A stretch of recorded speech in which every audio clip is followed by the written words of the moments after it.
Hi guys, Kim here. Sixth Sun, what is your dream spell? I just wanted to share with you a website where you can learn what your galactic dream spell is and therefore gain a greater insight into what part you're playing in this current world. It is with thanks to Mystic Mama that I present the link. In order for us to understand the role that we're playing in this current paradigm, then we need to understand ourselves. And this can be achieved through the learning about ourselves, through various means, through astrology, through doing the research on the stuff I'm presenting here, plus being aware of being authentic.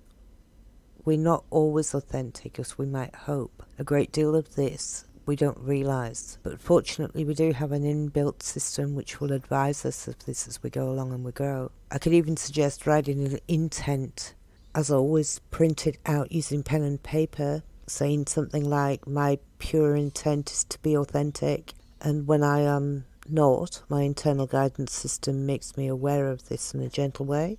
I'll paste and copy that intent in the notes below if any of you wish to write it out yourselves. As for astrology, it's a completely huge subject. It's very complex, and I never fail to learn more about it on a daily basis. Santos Bonacci's got a whole range of videos available on the subject. He perceives that the entire world's scriptures are about the sun travelling through the procession of the equinoxes and the signs of the zodiac, and that the answers lie in us perceiving the importance of this and comprehending it.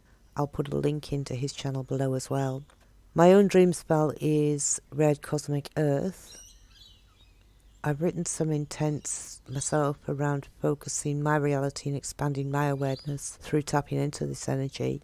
You may want to do this yourselves.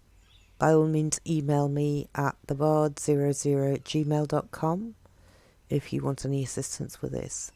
It tells me my particular dream spell is about looking through the eyes of my feet, which is kind of a strange synchronicity, as my last video was about keeping the channel open on my feet and not wearing rubber-soled shoes, and how often I walked around in bare feet naturally. This week, that's the first week of July 2021, astrologically speaking, has got Saturn, Mars and Uranus squared, and in a nutshell perhaps means radical action or change might be seen in the world. There is a personal warning to know that this week is not the best time to get into arguments or to take the high ground in a position. Back off for a few more days yet and then address things maybe after the 7th of July 2021.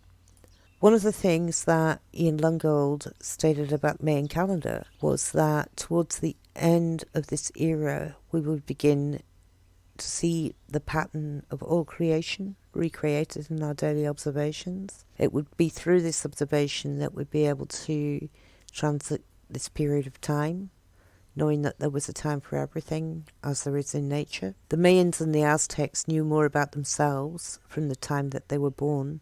They read the signs of their understanding of the cosmos. They believed that the time and the date you were born was relevant to the type of life that you would live. It's not unlike modern day astrology.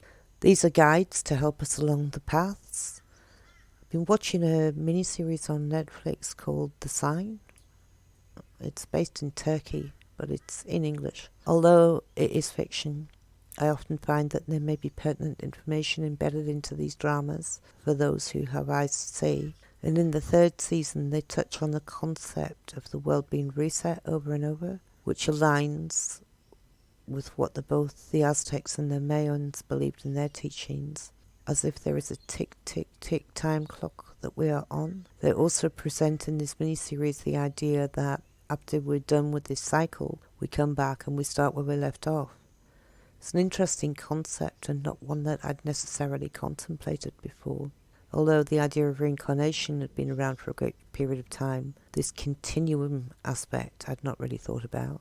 The dream spell was originally created by Jose Arguelles, and in saying that, it's a slightly different interpretation than traditional meanings of Mayan teachings. I feel it's pertinent to mention that we're often led to things by a higher source, to where it was that we were meant to be led to. I've often considered the ideas that these ancient teachings from around the world, foundational ideas from common core concepts. I guess that again refers to the pattern of nature and the saying, there is nothing new under the sun. Thanks for listening.